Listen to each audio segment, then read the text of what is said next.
예, 안녕하세요. 저는 보아스 이비인후과 원장, 이비인후과 전문의 오재국입니다. 오늘은 소아 음성 질환에 대해서 알아보도록 하겠습니다. 성대 질환은 양성 점막 질환이 있는데요.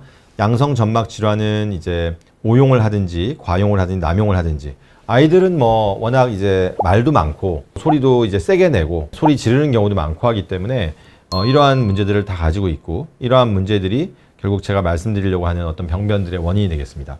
가수들도 많이 걸린다는 성대 결절이 가장 많은 병변인데요.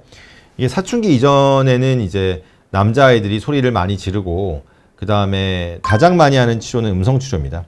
음성 치료가 가장 첫 번째 치료가 되고, 음성 치료는 우리가 실제로 이 아이들이 소리를 잘 못 쓰는 이유들과 그 다음에 또 생활 습관 등을 교정해주는 간접 음성 치료가 있는데, 아이들은 이 간접 음성 치료만으로도 호전되는 경우가 상당히 있습니다. 그래서 지금 문제가 뭐고 이런 것들을 이렇게 고친다라는 정도의 제안만 해줘도 아주 고쳐지는 경우가 있고요.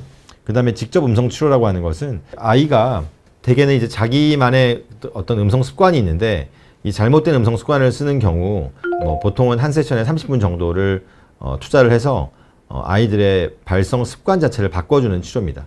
이 치료에서 어려운 점은 뭐냐면, 사실 아이들이 이 동기부여가 전혀 되어 있지 않은데, 동기부여가 되어 있지 않은 상태에서 치료를 하기가 쉽지가 않거든요. 그러니까 동기부여가 되어 있는 아이들과 되어 있지 않은 아이들의 차이가 너무 크다라고 하는 거고요. 그 다음에 시작 시기의 문제인데, 아무래도 결절은 성대에 흉터가 생기는 개념입니다. 잠깐 보시면 이런 식으로 성대에 흉터가 생기면서 두꺼워지는 병변들이거든요. 요거는 결절 위에 폴립이 있는 상태고요. 이러한 병변들이기 때문에 아무래도 흉터가 두껍게 생기기 전에 시작하는 게 좋습니다. 그러니까 빠를수록 좋지만 아이가 어릴수록 치료 동기가 적다라고 하는 게 문제가 되겠죠. 치료 시기가 빠른데 아이들의 동기부여가 가장 많은 경우가 치료 효과가 제일 좋다고 볼 수가 있습니다.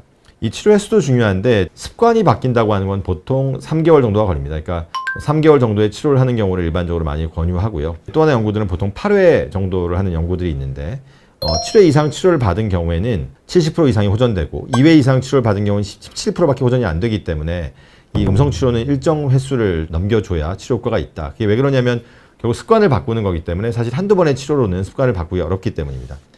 결절은 기본적으로 수술하는 병이 아니라 음성 치료하는 병이고, 수술 치료는 꼭 필요한 경우에만, 내가 목소리를 쓰는 직업을 갖고 있는데 도저히 목소리가 내가 어떤 퍼포먼스를 할 수 없는 그런 경우에만 수술 치료를 하게 됩니다.